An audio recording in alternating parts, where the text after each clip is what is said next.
And welcome back to Ohio Football Weekly on Yamo Media. I'm Marty Bannis. We're glad to have you with us here on this Wednesday night. Well, as we mentioned prior to the break, of course, high school football recruiting is such a big deal, not only in the state of Ohio, but all the states that play high school football. It's such a big deal for colleges, and Ohio is certainly a destination point for all the country's Division I coaches, 2, 3, NAIA, you go on down the line, junior college as well, too, because of the amount of talent that rolls out of the state each and every year. I thought it'd be interesting to bring on someone who has a chance to be around what Ohio State does recruiting wise. Now, again, we're not focusing on Ohio State in specific because it's the Buckeyes and it's the easy target in something like this, but they've really taken it to another level. It started with Urban Meyer when he came in, and now Ryan Day has certainly continued that. The amount of things that go on a day when recruits come to a game at Ohio Stadium. They are mostly secluded from the media, but you know they're there. You've seen them. If you're there at games, you see the long line of students, athletes that are on the sidelines, and it's an amazing thing to see. I've had a chance to see it firsthand in my years on the radio network on the sideline, what it's like on those sidelines. We want to bring somebody on who's around the Buckeye program on game days to talk about that and the recruiting process as a whole and how NIL factors into it. And I found a pretty good one. He's a very talented broadcaster. He's doing many, many things and is the editor and the host of BuckeyesNowSI.com. I had a chance to visit with Brendan Gulick. Brendan, I guess first of all, with the way, and everybody knows how important recruiting is. I mean, you hear this term, it's the lifeblood of every program in college athletics. And I think that's a pretty accurate description of how it works. But we'll dive into some of the other aspects of it here coming up as far as how Ohio State handles it and the way the Buckeyes are still a force in this. And I think some people wondered when Urban left if Ryan Day would be able to keep that going. Let's broach that part of it first. It's pretty amazing what Ryan Day has done to keep this going when Urban Meyer left. I think a lot of people thought, well, we don't know, but it's, if anything, it's even better right now, isn't it? It's amazing how, and Marty, thanks for having me. It's amazing how rare college coaching, head coach opportunities come about when a program is essentially at its peak. You know, you just don't see too often that a coach takes over a mega successful program that has the tradition, the history, the present, and for all reasons to think the future, you know, kind of all firing at once. Ryan Day walked into a situation here that was pretty remarkable. And to his credit, man, you know, he's 35-4, I think, or 36-4. And yeah, the 4 losses have stung for sure, but yeah, that's a pretty darn good winning percentage. And it's going to feel a lot better if all of a sudden we can start to see, you know, the Buckeyes really right there at the end of the year holding the trophy as the last team standing. And I think there is a parallel perhaps to what Georgia went through. A team that by all accounts was winning all the recruiting battles.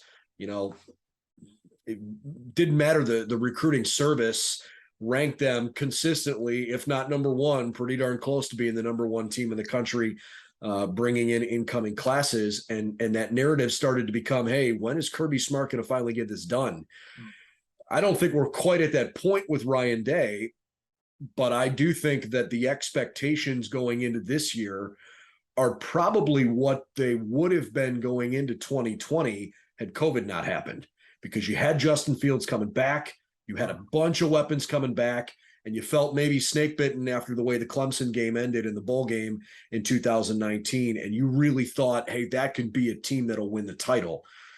Obviously, COVID changed that. And I know the Buckeyes got to the national title game that year, but it just, nothing about that entire season felt normal. And obviously, when you're as shorthanded as Ohio State was against a really good Alabama team, it didn't look good. Last year, you didn't know. You had a new quarterback. You weren't sure. Obviously, it largely went well. The defense was the problem. The first 2 games of the year this year, I know they haven't created a turnover yet, but the defense hasn't been a problem. And the offense last week reminded us that they can be pretty good too, including the fact that they had, you know, you look at last year's group, Chris Olave, Garrett Wilson, Jackson Smith, and Jigba, your top 3 options, and Julian Fleming was on the field somewhat regularly.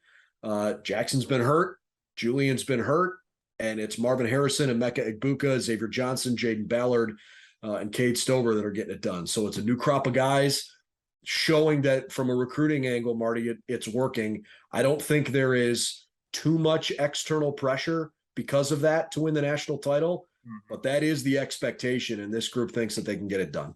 It's interesting, Brendan, when I was around on the sidelines and covering Urban Meyer, the thing that stood out to me was the level that the recruiting obviously was still very good under Jim Tressel. And I'm sure a lot of his players will tell you, hey, we were bringing in the same type of kids.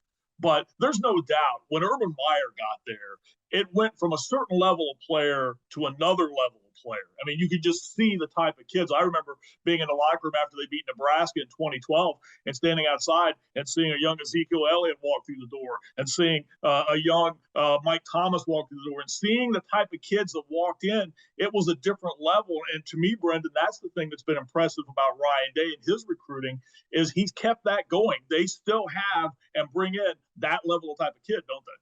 I want to take it back even further. I had a really, really great conversation yesterday with Orlando Pace. I spent almost 6 hours with him, and we recorded a podcast for about a half an hour that I'd love for folks to check out. I think they'll enjoy it. But I asked him about recruiting and the idea that he's got a son on the team now. He's got a son who has an offer. Makes us all feel old, doesn't it? Right. And I said, hey, I bet it wasn't like it was back in the mid 90s when you were being recruited. And he laughed and he goes, I'm obviously an Ohio kid, right? I was born in Sandusky and I had to figure out a way to make sure coaches knew who I was.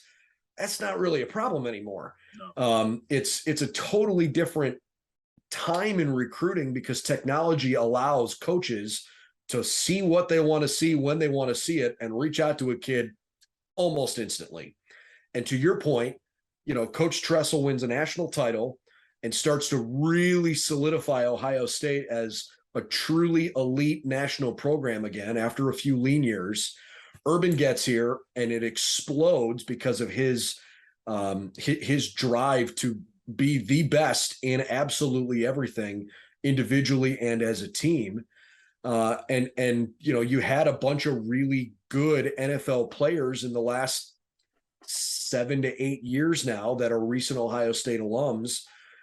I thought the season opener this year with Notre Dame in town was the perfect time to schedule a game like that because it's the week before the NFL season starts. And while, Ryan Day laughed and he goes, it depends when you would have asked me last week if it was a good idea to play them or not. If you asked me on Friday, terrible idea. If you asked me on Sunday, awesome idea. It's obviously a little bit prisoner of the moment, but the idea that you can bring a lot of those former recent Buckeyes back who are all having good NFL careers, and it's a who's who, right? It's not just a few guys that were role players here and there. Joe Burrow, Sam Hubbard, Draymond Jones, Ezekiel Elliott, Justin Fields. I mean, Terry McLaurin, everybody that wanted to come to that game made it on the sideline. And then you had LeBron there. And then you had Orlando Pace there. And you had anybody who was somehow connected to Ohio State football at the shoe to open the year with a whole bunch of kids. There were 100 recruits and 10 of them were uncommitted 5-stars. And you mean to tell me that as a recruit, if I'm Dylan Raiola, a really highly recruited quarterback, and Ohio State is selling itself for me, but I can go stand on the field pregame and talk to Justin Fields and pick his brain, or Joe Burrow and pick his brain, or go get a picture with LeBron James. I mean, come on, man. It's almost unfair. Like if you're Iowa, a really good program in a Power 5 conference in the Big Ten, how do you compete with that? So the Buckeyes have an advantage where, yeah, it's chaotic, man. It's a zoo on game day for a lot of these kids and their families that are coming in, but they get an opportunity to see and feel what it would be like on game day. And whether or not you love the hype machine that comes with all of this is not part of this conversation. It exists and it's real and it's tangible for these kids and it works. That was going to be my next question, because again, that was one of the noticeable changes that I saw in my years there, was how all of that changed. The music, the atmosphere, the way recruits were treated. Again, not that Jim Tressel wasn't doing a good job because he was. I mean, they won a national championship after all and played in 2 other title games. So it wasn't as if it dropped off. But Urban Meyer took it to a completely different level. And he understood that because that's the way it was done in the SEC. That was the mentality there as far as when you bring a high school kid in here, a high school football recruit, it's got to be a show. They have to understand that this is the place to be. And I'll reference back what I mentioned to you earlier about that Nebraska game that year. I heard him in the locker room basically yelling at some of those kids, "You're crazy if you don't come here," because of the atmosphere, because of everything that surrounded it. And that's what it is. You have to really sell these kids because it's a show. And it like and you mentioned the Notre Dame game. That had to be a special night for those kids to be down there. Oh, it was amazing. The only problem is now you better have the NIL money to match it. That's right. You can have all the other reasons in the world why you should come to school here. And yet, if somebody gets a bag of cash to go somewhere else, money talks. And Ryan Day doesn't really like that about college football right now. He's made it pretty clear. He thinks there needs to be some guardrails. I've been talking about that for over a year now, that I think it's insane that we don't have what feels like a true set of rules that everybody's playing by. I like college football, and I don't want it to change to the point we don't recognize it anymore, which is why I feel that way. Not because I'm worried about Ohio State falling behind. They're good enough that they're going to be able to adjust, and it's not going to hurt them in the long term. It would take something cataclysmic for Ohio State football to lose its relevance. I can't really see how that would happen.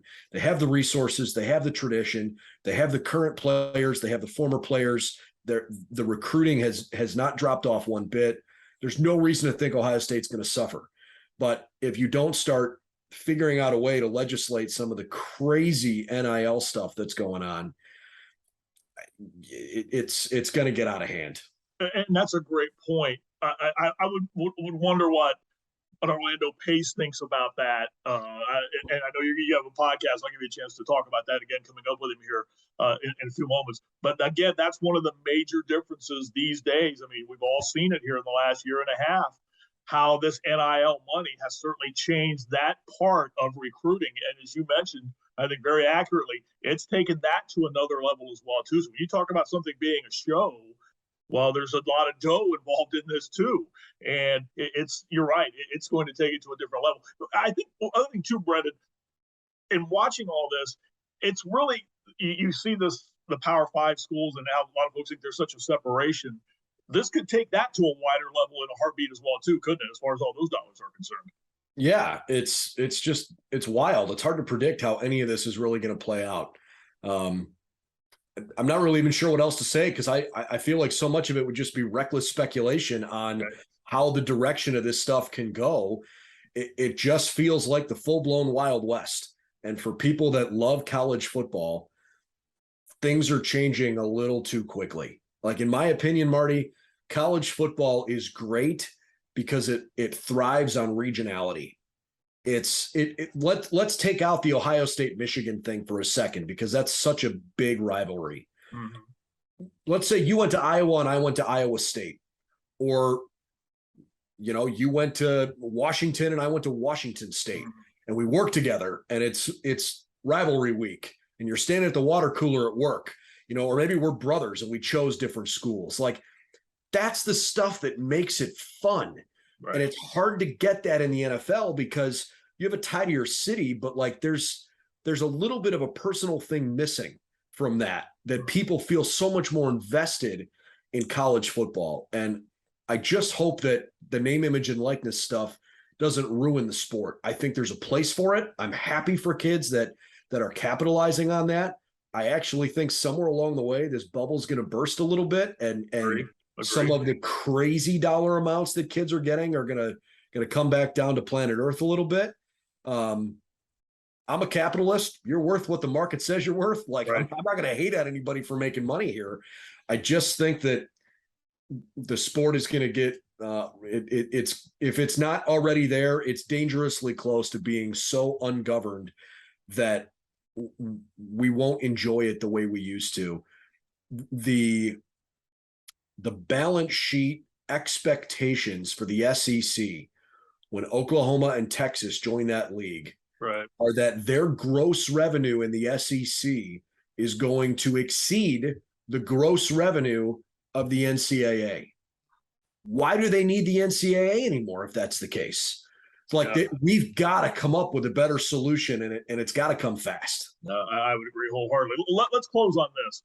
Since we've kind of focused on the recruiting aspect of all this, the other thing that I think certainly sets Ryan Day and what he does at Ohio State apart, I mean, is there a better group of assistant coaches, certainly not in the Big Ten, that are recruiting than the guys he has? I mean, Brian Hartline has just done a spectacular job as far as his position is concerned, and Larry Johnson and Tony Alford and all those guys on that staff, they have just been tremendous recruiting, and you've got to have that kind of strength behind you. And that's, again, when you talk about dollars, that's why those guys are making a lot of money to do that. But that is certainly a big reason why Ohio State has kind of set itself apart from everybody else in that aspect of recruiting, isn't it? Yeah, and look, I don't want to leave the other assistant coaches off the list, but I think you hit the three that have established themselves, over some lengthier period of time here. There was obviously a lot of change on the defensive side for a coaching staff. Larry Johnson, the only holdover. Kevin Wilson's done a nice job in recruiting for sure. But, I mean, we're talking about a Brian Hartline and Tony Alford and Larry Johnson recruiting juggernaut that they've got going on right now. Ryan Day's the closer. He's the one that's essentially making final decisions on things. But he is in a position where he is the captain of a really, really powerful machine that if you put the right parts in the right places, it's going to take care of itself.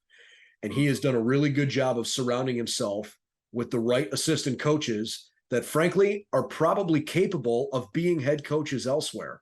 Yeah. But for whatever reason, and maybe some of it's the fact that they're pretty well taken care of and they've got a chance to lead exceptionally highly talented kids for arguably the program in college football. Like maybe there is some, I'm content as a position coach because I'm well paid and we win and I love these kids. Like, I don't know for sure that that's the thought process, but I know Brian Hartline and Tony Alford and Larry Johnson love being at Ohio State. And it would take something stupid to truly lure those guys away. And so Ryan Day, in a lot of ways, man, he's hands-on, but he lets those guys do their jobs.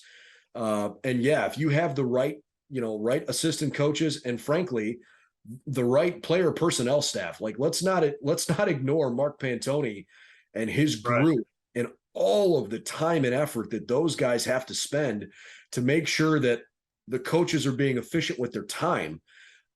Because you can have conversations with kids on game days and on the phone and through tweets and whatever, but I've also got to make sure that they're prepared to go win games.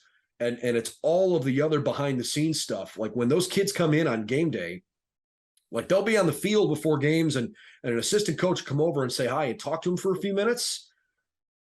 But the majority of their time is being spent with the player development staff, if you will. I mean, Mark Pantoni is basically the general manager of Ohio State football at this point. And that staff does an insane amount of work to be able to host events like what they did when Notre Dame came to town. It's pretty darn impressive how they keep doing it at such a high level. But, it just goes to show it's more than just being a head football coach, man. You got to have the right player development guys. You got to have the right strength coach. That's probably the second most important hire in your entire program because the strength coach spends more time with guys than any other coach does. And you have to be in perfect lockstep with your strength coach if you're gonna work as a head coach. Ohio State's got the resources, they got the right people in place. Mick Marotti's obviously done a great job. And it's fun to watch this engine just keep on turning because they have produced talent at a really high level. You acquire it, you develop it, you send it on, and the cycle keeps going. Engine is a pretty accurate description, I think. Keeping it turning, there's no doubt about that. You're an awfully busy guy. I appreciate you spending some time with us here on Ohio Football Weekly. Talk a little, I guess, not recruiting as far as names of players and things along those lines, but just to give fans maybe a little insight as to how this really works and just how big a business it is. I know you host a podcast. You do 147 other things. Give folks an idea how they can access what you do, Brendan. Yeah, I am I'm in a lot of places. For the Ohio State related stuff, buckeyesnow.com is a great place to start. And we host pretty much every day. We do a live stream on our YouTube channel. If you follow us at Buckeyes Now, Buckeyes Now SI is all of our social channels. The podcast is called Buckeye Breakdown, and we simulcast it. So it's available both in video form on our YouTube channel. And if you can't watch it live, and that's fine, after the fact, it's posted wherever you want to get your favorite podcast, the Apple Store, Spotify, Google Play, all of that. So that's probably the easiest way. If you're interested in other things related to Ohio State, I actually do quite a bit of broadcasts for Big Ten Plus. So I've got a field hockey game on Friday. We're doing soccer and volleyball and a whole bunch of other stuff, and those are available on the Big Ten Plus app. It's been fun to watch the Buckeyes across all their sports. So far this fall has been pretty darn good.